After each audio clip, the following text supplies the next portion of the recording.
रवि जाखड़ हमारे साथ जुड़ रहे हैं अल कार्गो के और उनसे ज़रा बातचीत करते हैं। कंपनी के वो चीफ स्ट्रेटजिस्ट ऑफिसर भी है। रवि, बहुत बहुत शुक्रिया, थैंक यू वेरी मच आज समय देने के लिए। फर्स्ट ऑफ ऑल, ये जो पीटीएल बिजनेस के अंदर ग्रोथ है आपकी, इसके बारे में थोड़ा जानना चाहूँगा। यहाँ पे कितनी ग्रोथ आप देखते हैं जो एक्विजिशंस नया हुआ उसके बाद? जी, तो हमारा जो एक्सप्रेस लॉजिस्टिक्स बिजनेस है जो हम गति के अंडर में करते हैं वहां पे एक तो जो अंडरलाइंग मार्केट ग्रोथ है जहां पे पीटीएल से लगातार बिजनेस एक्सप्रेस में कन्वर्ट हो रहा है, उसकी वजह से अगर आप देखेंगे तो रिसेंटली भी जो एक एक्सटर्नल कंसल्टेंट्स हैं उन्होंने अपना व्यू जनरली थोड़ा सा और बुलिश किया है कि एक्सप्रेस लॉजिस्टिक्स इंडस्ट्री और बेहतर ग्रोथ देखनी चाहिए आने वाले सालों में।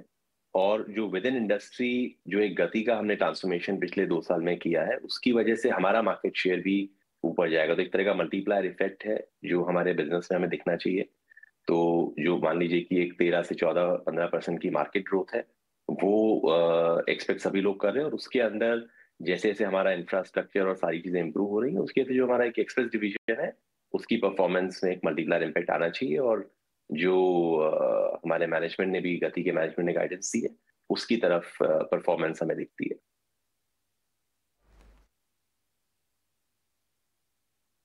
राइट ये आपकी एक्सप्रेस लॉजिस्टिक्स का जो कारोबार है इस पे रिसेंटली ब्रोकरेजेस काफ़ी ज़्यादा बुलिश हो गए हैं। और मैं आपको बताऊं कि हम कुछ ग्राफिक्स भी लगाने की कोशिश करेंगे। रिसेंटली अपग्रेड्स भी आए हैं आपके बिजनेस में। मैं ये जानना चाहता हूं कि जब ये बाजार के लोग आपके पास आते हैं बातचीत करने के लिए, सबसे ज़्यादा क्वेरीज आपको अपने बिजनेस के कौन से हिस्से के बारे में आती हैं? सबसे ज़्यादा क्या पूछा जाता है आपसे? देखिए, हमारे जो मेन 2 बिजनेस हैं जो कि सबसे ज्यादा कंट्रीब्यूट भी करते हैं ग्रोथ को और ओवरऑल रेवेन्यू को, वो एक तो हमारा इंटरनेशनल सप्लाई चेन बिजनेस है जो सबसे बड़ा बिजनेस है। ऑलमोस्ट 75-80% बिजनेस हमारा वहां से आता है।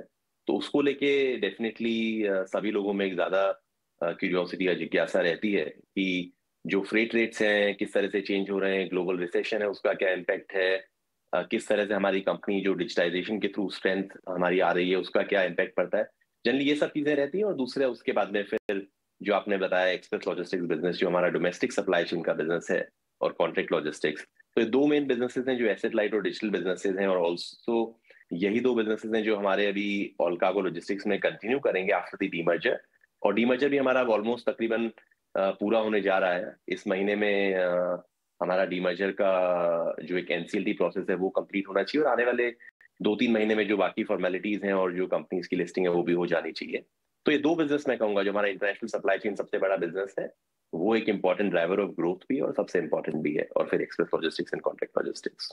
ऑल राइट, ठीक है। सो इंटरनेशनल बिजनेस आपका, और बिल्कुल ये 2 वर्टिकल्स जो आपके प्रोमिनेंट बिजनेस ग्रोथ ड्राइवर्स हैं। बहुत बहुत शुक्रिया मिस्टर रवि आज समय देने के लिए और इस सवाल के जवाब देने के लिए। बहुत बहुत शुक्रिया।